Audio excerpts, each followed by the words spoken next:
Welcome back. The family of Sheridan Gorman, the Loyola University student who was killed, police say, by an illegal alien, they're calling out Democrats in the state of Illinois. In a statement, the family says, quote, "What happened to Sheridan cannot be reduced to a, quote, senseless tragedy, nor can be explained in general terms about public safety.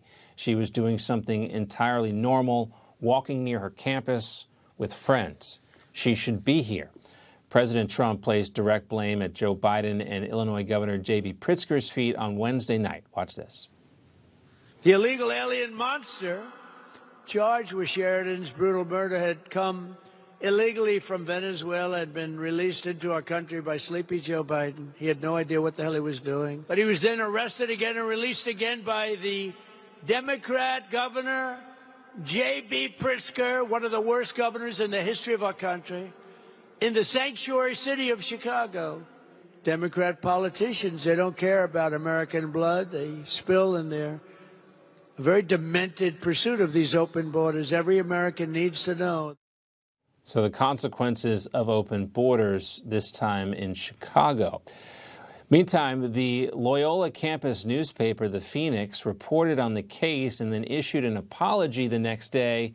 But it wasn't an apology for the victim. The student publication apologized for calling the suspect here, Jose Medina, an illegal immigrant. They ran a correction saying, quote, "No human's existence is illegal," and we quickly changed out the wording to reflect that. Keep in mind, DHS had already confirmed that the suspect was living in this country illegally. Grace Reilly, an analyst for Restoration of America, joins us now along with Rob Patillo, a Democrat strategist. So, I mean, there's a lot of awful parts of this story, Grace, but the student newspaper here, this is some real 1984 stuff where they felt the need to run this retraction. Yeah, it absolutely is a really tragic and sad story, and our prayers go out to the family. But the question here, of course, with that newspaper is he an immigrant and is he here illegally? And it would seem to me that if that's all true, that this is accurate reporting. I mean, I don't understand why there needed to be a retraction for accurate reporting because he was an illegal alien. And of course, this political correctness chase is a huge problem. What the focus should have been on here is why policies matter. Because sadly, the reason that this is preventable is because there are consequences for bad policies. What this should be and what is logical and obvious, and we used to agree on this, is that if you are arrested and it is found that you are in the country illegally and not a citizen, then there should be a detainer and then ICE should be able to come and remove you from the country. But with these sanctuary and soft crime policies in places like Chicago, these criminals are put back out onto the street, which is creating dangerous and tragic situations. Right, and they want to federalize those sanctuary policies now and make them nationwide, which is part of the reason why they do not want to fund ICE.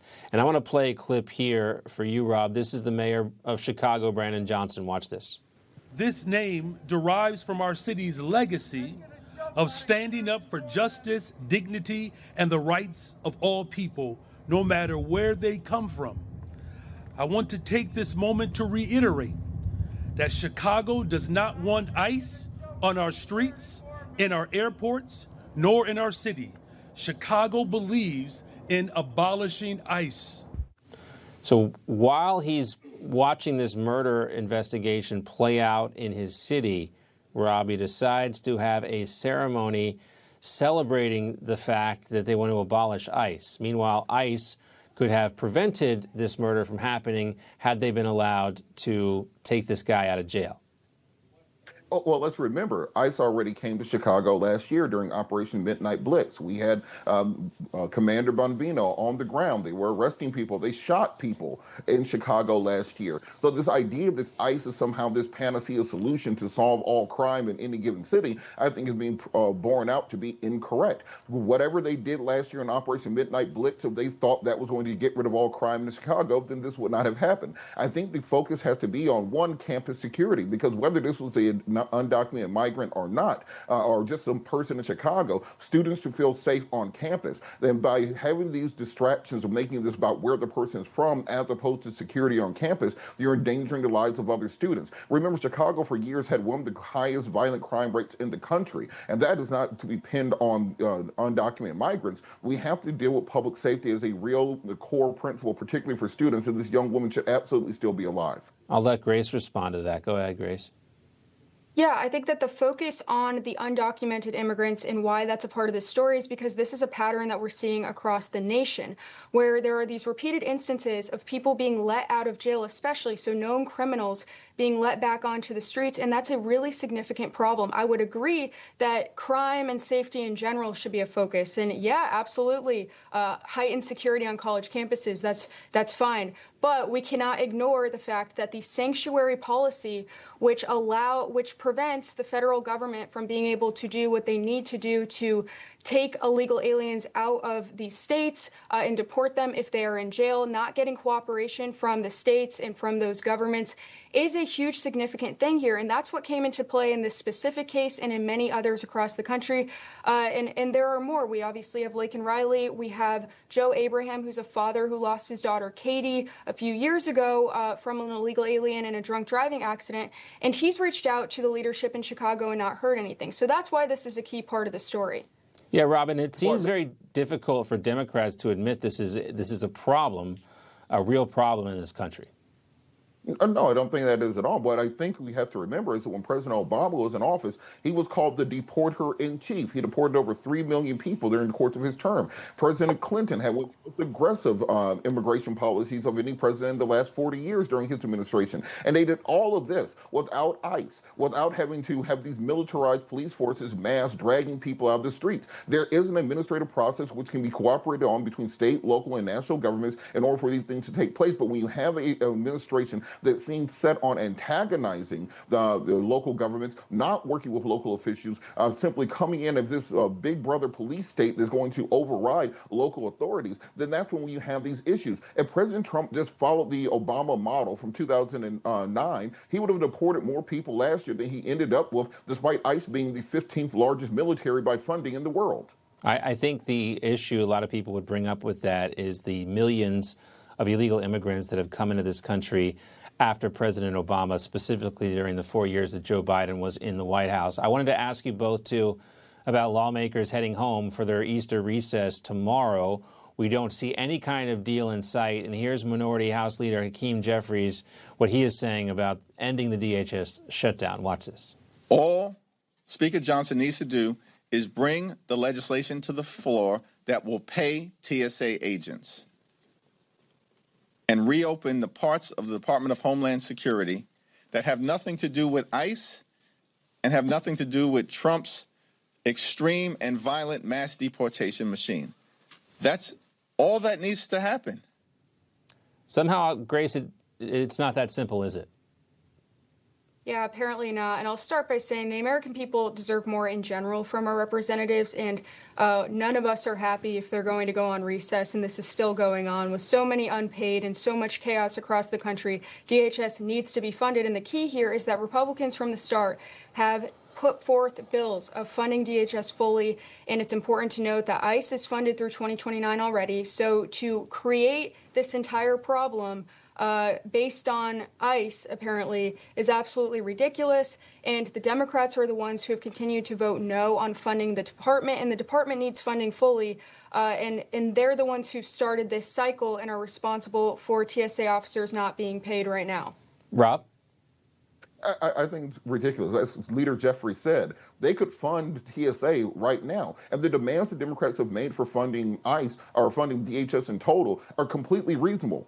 Don't wear masks when you're walking the streets of America. Don't shoot people. Remember, all this started after after immigration officials killed 2 people in Minnesota. That's the reason that we're at the impasse we are now. If the Republicans will come to the table in good faith to negotiate about this, instead of President Trump saying now he wants the SAVE Act attached to it, he wants no transgenders in sports attached to it, just present a clean bill, vote on it, and I don't think anyone should be going home on recess or vacation until this is done, just as we saw in the long recess shutdown this fall, when the members were at home not doing anything instead of being there and hammering out an agreement.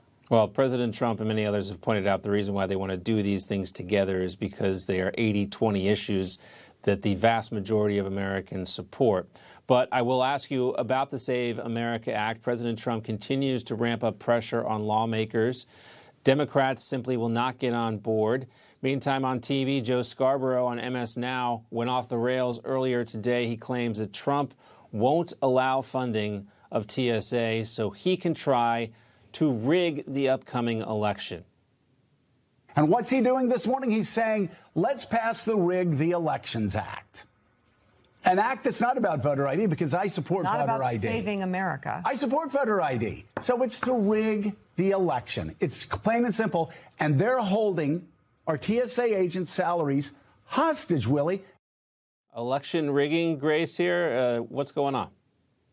I'm confused about what part of showing ID is rigging elections. We've heard a lot of different arguments from the left as this debate has gone on. Things like women not being able to vote, apparently, and I can say as a woman myself or married women not being able to vote that that's absolutely ridiculous. Showing ID is something that, again, as you mentioned, is an 80-20 issue. A majority of Americans support. Majority of Americans support the SAVE Act. It should be easy to get something like this passed because of that. You don't often get so much support from the American people on something.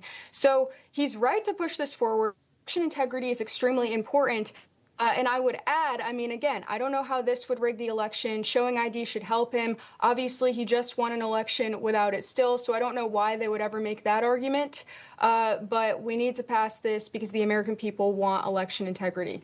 Yeah, maybe he had too much coffee. Rob, Grace, stay with us. More to come with our panelists in just a moment.